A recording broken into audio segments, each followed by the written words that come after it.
देश भर में नवरात्रा का त्यौहार मनाया जा रहा है और इसके साथ ही एबीपी न्यूज़ आज आपको एक खास जगह लेके आया है जिसके बारे में जानकर आप भी हैरान हो जाएंगे, क्योंकि ये वो मंदिर है, ये पीपलाद माता का मंदिर है।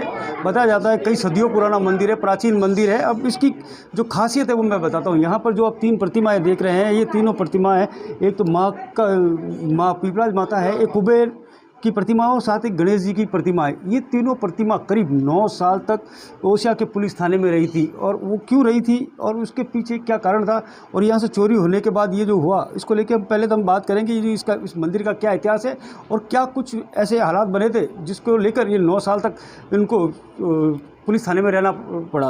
अभी यहाँ पे पंडित जी है सुमेर भाई जी, मुझे बताइए यहाँ पे जो प्रतिमाएँ तीनों हैं कब लेके आए थे, कब स्थापना की थी, क्या था? अभी वैसे 2 महीने हो गए हैं, पुलिस थाना से आ गई थी और अब निरंतर पूजा हो रही है। पहले इतना मतलब पूजा का नहीं था, अब आजकल पूजा कंप्लीट हो रही है। सुबह शाम आरती होती है और सब भगत लोग आते हैं यहाँ पर, अपना मुंडन वगैरह भी कराते हैं बच्चों का, छोटे बच्चों का, और नई शादी करके आते हैं तो उनकी जात भी यहाँ दी जाती है। सांडली परिवार, सेवक समाज का और सोनार बंधु है, उनका भी कई लोग यहाँ अपनी कुलदेवी मान करके यहाँ आकर के मन्नत मांगते हैं।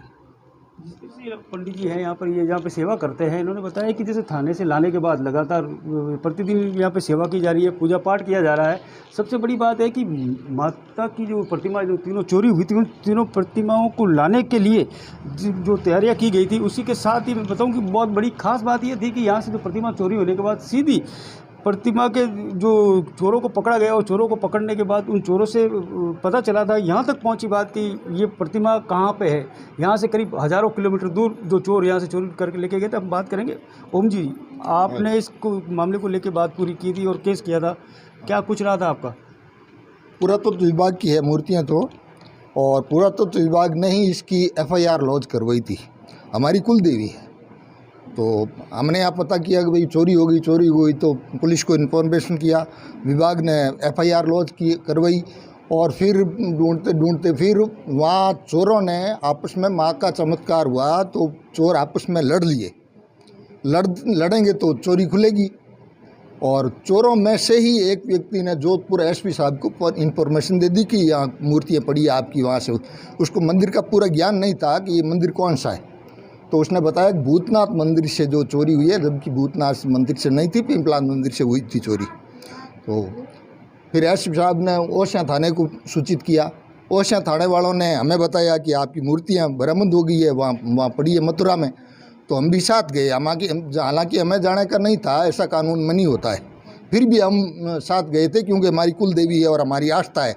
और बहुत खुशी हुई हमें कि हमारी मूर्तियाँ हैं जो कुल देवी की बरामद हो गई है। तो हम भी वहाँ से साथ गए, पुलिस वालों को 4-5 दिन वहाँ रुके और फिर वापस आए।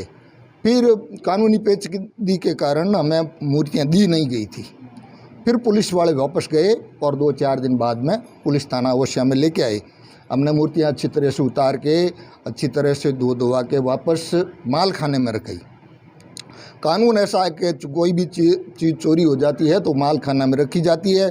फिर उसका मालिक कौन होता है वो कोर्ट तय करता है, और कहाँ रखी जाए, कैसे रखी जाए, किसको दी जाए, वो कोर्ट तय करता है। तो 9 साल तक ये मुकदमा चलता रहा और हम उसकी पैरवी करते रहे वहाँ जाए के। हालांकि पैरवी हमें नहीं करनी थी, लेकिन हमारी मतलब खुशी थी क्योंकि हमारे कुल देवी है और हमें करनी थी, इसलिए हम पैरवी करते रहे।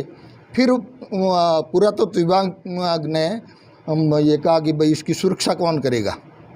हमने इसकी जिम्मेवारी ली है कि हम इसकी सुरक्षा करेंगे।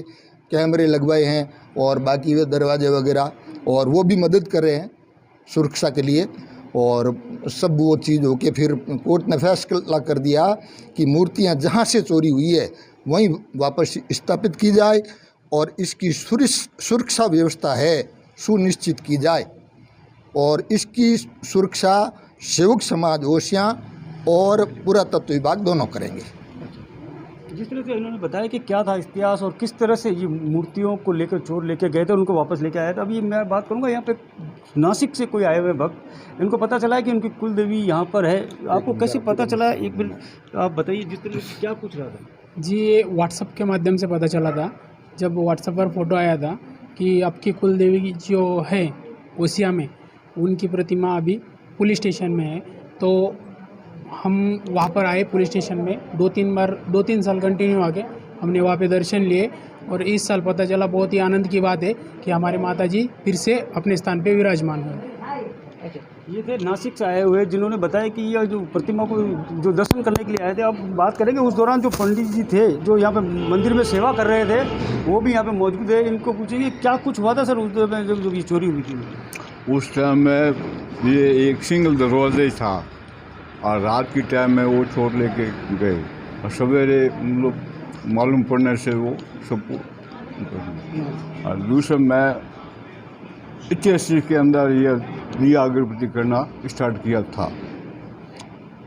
सब मनोहर जी की सहयोग से, मालूम बोली लिखा मैं पहले जी, मनोहर जी की सहयोग से तेल का दीपक कर रहा था। बाद में ओम जी, अब मैं बात करूँगा कुछ ये जो बोल रहे हैं इनको बोलने में परेशानी हो रही है क्योंकि काफ़ी उम्र हो चुकी है। अब कुछ बच्चे भी यहाँ पे हैं इसी क्षेत्र के, इनसे भी बात करूँगा मैं जी। अब एक बार ओम जी, हाँ ओम जी बताओ क्या हुआ था? मूर्ति वहाँ से लाने के बाद माल खाने में रखी गई थी, और माल खाने में रखने के बाद में माल का ऐसा कानून है कि उसके ताला लगा दिया जाए, क्योंकि थाने की जिम्मेवारी होती है उसकी सुरक्षा की, तो उसमें रख दी गई। करीब 1.5 महीने के बाद हमें पुलिस वालों ने बताया, शायद हम तो ये समझते हैं कि माँ का कोई चमत्कार हुआ होगा, तो उन्होंने ये बताया कि आप ऐसे करो, हमने ताला खोल दिया है और आप पूरा पूजा अर्चना जात जड़ूला जो भी यहाँ करना चाहो ये थाने में शुरू कर दो। हमें अलग कमरा दे दिया गया और उस कमरे के अंदर 3 मूर्तियाँ रख दी गई और हमने इसकी पूजा शुरू कर दी। 9 साल तक हमने वहीं पूजा की, और भक्त वहाँ जो भी आता था वो सीधा थाने में जाके, थाने वालों की कोई रोक टोक नहीं थी। वहाँ एक दरवाज़ा था, लेकिन वो दरवाज़ा 24 घंटे पुलिस भी कभी बंद नहीं करती थी। मान लो कोई बंद भी कर देता तो वो संतरी का ध्यान रखता था, खोल भैया इसको। तो इस ढंग से 24 घंटे वो दरवाज़ा खुला रखते थे, और फिर हमें वो कानूनी जो कार्रवाई हुई थी वो पूरी हो गई तो हमें ये दे दी गई। और अब हम बात करेंगे कुछ बच्चे यहाँ पे हैं जो आप लोगों की कुलदेवी है, आप यहाँ पे सेवा पूजा कर रहे थे, किस तरह से आपकी आस्था है इससे? हम यहाँ पे रोज़ मंदिर में शाम को आते हैं, पूजा होती है तब यहीं पे रहते हैं, बाद में प्रसाद लेके वापस घर पे भी जाते हैं। और जब यहाँ पे मंदिर में जब आई थी ना देवी, तो सबने यहाँ पे ज़ोर शोर से नाचा था, सब बहुत मज़े में थे। अब बच्चे और भी यहाँ बताओ आप। जी, मैं ये कहना चाहूँगी कि ये एक माता का एक पर्चा है, जो आस्था थी इनके प्रति, उनको एक अलग लेवल पे ले जाने के लिए उन्होंने एक चमत्कार किया है ये, ताकि अभी जो आस्था है माँ के प्रति और भी ज़्यादा बढ़ी है। और जैसे डेवलपमेंट हुआ है मंदिर का, आगे आगे और ज़्यादा अच्छा डेवलपमेंट बढ़ेगा ये। अब मैं खास बात बता दूंगा, एक बार और फिर मंदिर की एक नक्काशी देख लीजिए। बहुत ही पुराना और प्राचीन मंदिर है, कितना खूबसूरत है, बहुत अच्छी गहराई के साथ, और बहुत ही बड़ी और भारी भरकम प्रतिमा जो यहाँ से उत्तर प्रदेश ले जाई गई थी, और उत्तर प्रदेश में जो चोर लेके गए थे उनसे पकड़ी गई, और उसके बाद यहाँ पर ओसिया पहुँची। लेकिन 9 साल लगे ओसिया थाने से इस मंदिर तक पहुँचने के बाद अब मंदिर में पहुँची। और मंदिर में पहुँचने के बाद जिस तरह से श्रद्धालुओं के आप देख रहे हैं, लोगों का यहाँ पर जमावड़ा, भारी संख्या में लोग यहाँ पहुँच रहे हैं। साथ ही कई देश भर के कई कोने कोने से पहुंच रहे हैं, क्योंकि कई समाज की कुलदेवी है। ये पीपलाज माता का मंदिर है ओसिया में। अब आप देख सकते हैं जिस तरह के यहाँ पे जो मैं यहाँ खड़ा हूँ, इस मंदिर में ये प्रतिमा स्थापित कर दी गई है। और अब आपको भी जानकर खुशी होगी कि इस नवरात्रा में माँ का दरबार खुला है। जोधपुर से करणपुरी, ABP न्यूज़।